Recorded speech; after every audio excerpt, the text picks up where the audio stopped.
The chorus of hate being leveled at the president is nearing a crescendo as Democrats blame him and only him for a virus that originated halfway around the world. This is yet another attempt to impeach the president. And sadly, it seems they care very little for any of the destruction they are leaving in their wake. Losses in the stock market. All this, unfortunately, just part of the political casualties for them. You know, this is a time to be united, not to be pointing fingers, not to be encouraging hate, and yet what do we see? We see the absolute opposite from the left tonight. Good evening, everyone. I am Trish Riggin. The hate is boiling over, many in the liberal media using, and I mean using, coronavirus in an attempt to demonize and destroy the president.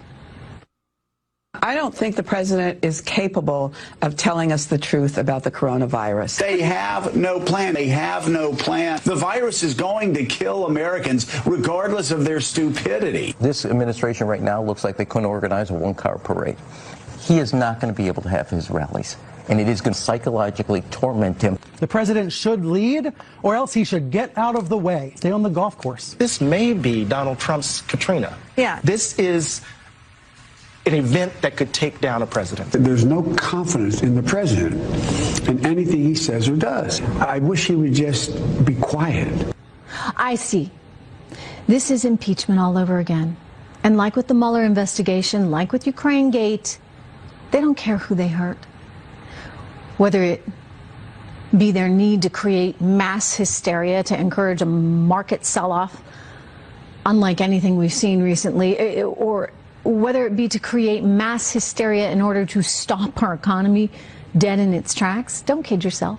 They told us how much they crave a recession as a way to get rid of Donald Trump.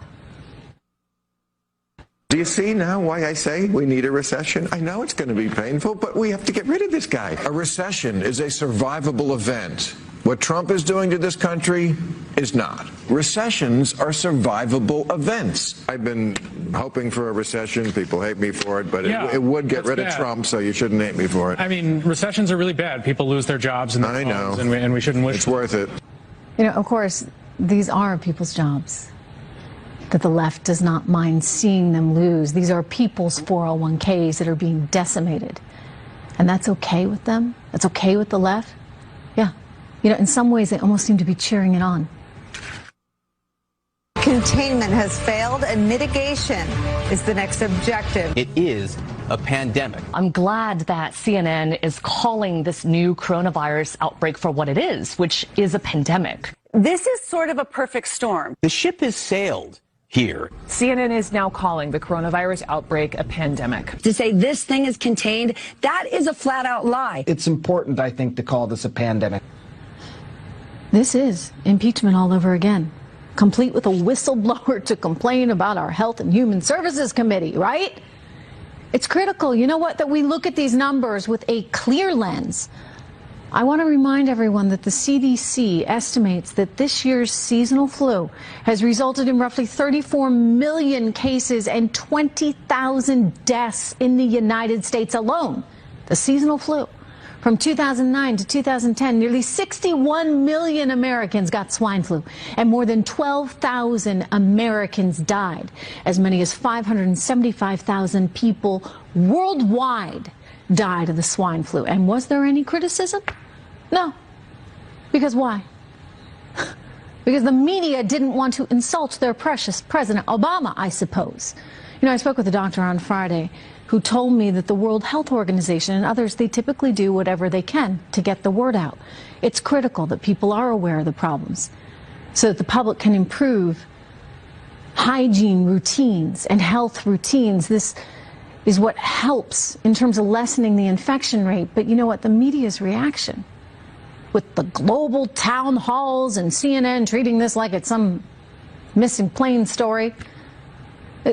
What is that? I mean, did they do this during Ebola? No.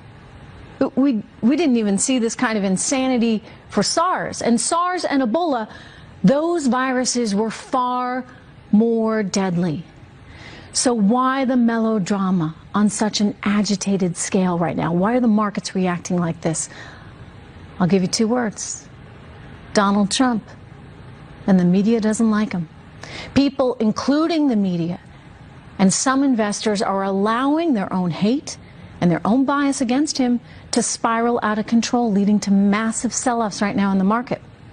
Anytime there's this kind of disruption in the supply chain, anytime people cut back on spending, there will be economic softness, which can lead to a recession. And we're probably due for one now. But we'll recover. We always do. For the media to spin a narrative that this sell-off and this virus are all a result of President Trump, it's just wrong. But unfortunately, I guess they needed someone to blame. They were looking for someone to blame. They want to blame him for literally anything they can. And they have no real interest, shall we say, in finding who's to blame, who is the root cause of all this. From what we can tell, this all originated out of China. You know, when Donald Trump is their political target, that's all they need. And that's tonight's intel.